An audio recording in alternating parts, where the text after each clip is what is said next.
when we put ourselves into our bed at night, we would acknowledge that while I sleep tonight, momentum is going to subside. And so I have a really good opportunity when I first awaken in the morning to set the direction and the tone of my momentum as I choose to. And we would ponder that a little bit before we go to sleep, just to make sure that there's a vibration that's there and something that when you awaken in the morning, you may find it more easily. Then when we awaken, we would stay right where we are for a few moments, and we would acknowledge, I've awakened into a new day. And this day is all about new vibrations, new experiences, new alignment. And then we would tend to our immediate needs, and then we would sit to meditate. And as we meditate, we would quiet our thoughts, which means we would stop all resistant thought, and then our vibration would rise to the frequency of our inner being. And then when we receive that thought, which undoubtedly will come, especially in time, then we would follow the impulse of that thought. If you come out of meditation and it doesn't feel to you that you have yet received any sort of download, we would sit with a journal and a pen, something that's comfortable to be with, and we would just write a few lines of appreciation about subjects that come easily to us, not some problem that we're trying to solve, but things that are very easy to feel good about. It's a little bit like priming the pump, but in this case, the pump has already been primed. Now, you know the story that we often are telling you about getting ready to be ready, to be ready, to be ready, to be ready, to be ready. So let's talk about this. When you went to bed that night, you got ready to be ready. You said, I'm going to sleep. I'm going to rest well. A sort of segment intending that you're offering. And while I slumber, my momentum will subside, which means when I awaken in the morning, I can set my tone the way I intend to. And then when you awaken in the morning, since you were ready to be ready, now, because you've left that vibration right there, it's there for you in your quieted mind. It's the logical thing that you would pick up on. Now the thought about meditating just comes easily to you. You don't think something like, oh, I don't do well at this, or I haven't done this before, or I'm not very good at this, or even I don't have time for this, because you got ready to be ready for it. So now you're ready for it. And when you're ready for something and you sit to experience it, isn't it better when you're ready for it? So you're ready for it. So now you sit to meditate. Now, this meditation will be better than any meditation that you've had previously because you got ready to be ready for it. In other words, you got ready the night before. You got ready when you awakened. Now you're ready for it. Now you're meditating. Now this meditation is more successful by what we are expressing here to be a successful meditation than ever before because you got ready to be ready to be ready for it. And so now you've got some momentum going. So now you're meditating and now you feel that detached state and you're tempted to congratulate yourself a little bit about finding it, but you don't want to get too heady about this. And so you bring your thoughts to a quieted place and you just feel satisfaction that you can feel that you're ready for it. And then you actually enjoy that sensation of quieted mind. You enjoy that sensation of communion with source energy. You enjoy that sensation of every cell of your body receiving the benefit of non-physical energy flowing to you and through you. You might even experience a little motion here and there. You might feel some twitches and itches in your body as this energy that's flowing to you and through you is finding some maybe little pieces of resistance in your physical apparatus and is sort of working through them. And you're feeling the satisfaction of knowing that that is happening. Esther remembers coming out of a meditation like that and acknowledging it was like getting the massage from the inside out. It was like getting Reiki from the inside out. It was like the non-physical energies that really know me best flowing to me in the most precise and tender and loving and appropriate way. No worry about am I being electrocuted or no worry about something going wrong. Just complete satisfaction and confidence in the perfection of me being willing to give myself over to this energy of love and of infinite wisdom. And so oh, you got ready to be ready to be ready, didn't you? And so now here you are. And so now you're coming out of meditation and you have this thought about something. It might be a new thought that you haven't thought before, unlikely. it most likely will be a thought about something that you've thought about before, but you'll have a different feeling about it. And so then we would follow that impulse. We would let our day be a day of doing our best to follow that impulse. And so ready to be ready to be ready. Now you have to know, your inner being knows what you are committed to today. Your inner being knows if you have children to feed, or if you have a work responsibility to go to, or if you have a deadline that you've made a previous commitment about.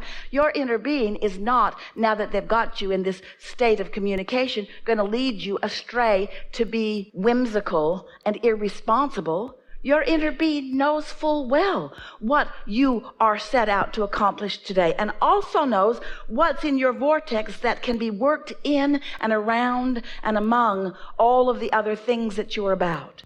Are you following? This sort of inspiration is not going to take you to some place that you don't want to be. It's going to take you into deeper, fuller, more satisfying experience with all of the people that you're already lined up to be with that day.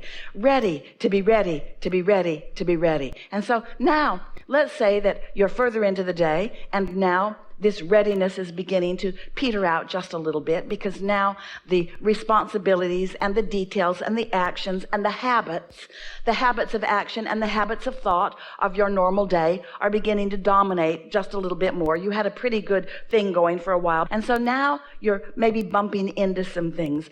That's the point that we would say consciously to ourselves, I am doing extremely well, and tomorrow I will begin this again. We would not try to hold ourselves rigidly to something that is not flowing easily. And that's something that if you heard it, you heard for the first time, and if you really heard it, will give you a lot of relief through the day. Because oftentimes you hold yourselves to standards that your energy stream doesn't support. And there is nothing that will make you not trust the energy stream sooner or faster than to try to utilize an energy stream that you're not connected to accomplish things, because it just won't work. Being ready to be ready to be ready to be ready to be ready to be ready keeps that, what Esther calls the magic, flowing. In other words, she can feel it. She can feel the way it feels when she's driving her car. She can feel it the way it feels when she's moving in and out of traffic. She can feel the way it feels as she encounters person after person after person after person. But sometimes you encounter something where you focus in a way that you detach from that stream. Let that be all right. Don't try to force it or fake it. Let that be all right. And at that point, we would say to ourselves, to our physical being, this was good, and tomorrow I'll have another really good run at this. And what happens, because all of these things are progressive, in other words, meditation is a progressive thing. Your sensitivity to this inner energy is a progressive thing. It becomes more and more familiar, easier to detect, easier to tune into, easier to sustain, easier to recognize, easier to experience, easier to just let flow. You hear people talk about go with the flow. That's what we're talking about. A lot of times when people say go with the flow, they mean go with the flow of the human dynamics. That's never what we mean. We always mean go with the flow that your inner being has designed for you, knowing everything that you've got going in your life, and given what's in your vortex, going with that flow of intention, being ready to be ready to be ready to be ready. Why would anyone ever want to just stumble into a day and not have the benefit of all of these resources that are all lined up for you? When you start acknowledging that that energy is there for you, that that knowledge is there for you, you begin to feel invincible. You begin to feel all-knowing about things that pertain to you. You might even be bossy with others, but don't be, because your wisdom really stops with you. It's not about others. Esther said to someone the other day, she says, I'll do me and you do you. And what she meant was, I'll meditate and I'll hook in, and you meditate and you hook in, but I'm not looking to you for my own guidance, you see. And the other person didn't take it very well, because going with the flow means do what I want you to do, is what most people think, but it's not what we mean. We talk about how my point of attraction can extend in a beneficial way to others. If you hold someone else as your object of attention, and they are suffering, but you don't let yourself follow the track of their suffering. You're not watching the news so much that is affecting your vibration. You're watching it enough that you have awareness of a problem, or enough that you feel a big question within you. But that question isn't the dominant vibration within you. A solution is the dominant vibration within you. And you are, in a sense, projecting yourself vibrationally to that place. Then can you be of value to them? And the answer is yes, but you must be aware that it takes very keen awareness of your own alignment before you are good at that. When you focus upon a problem, before you are fully a part of the energy solution, you become part of the problem instead of part of the solution. And so that's why we wouldn't spend a lot of time trying to talk people out of their discomfort, because usually, especially if there are more of them, they will talk you into their discomfort rather than you talking them out of it. Because still, for most people, what they can see and hear and smell and taste and touch is still dominant in their vibration. And what we were talking about with you just now is how you can bring yourself to a place that what is already manifested isn't the reason for the dominance in your vibration. Your alignment is the reason for it. What's in the vortex is the reason for it. How is anyone going to go beyond what is if they've only got their eyes upon what is? Humans have an inordinate amount of their attention upon the problem, and not nearly enough of their attention upon the vibrational frequencies of solution, you see.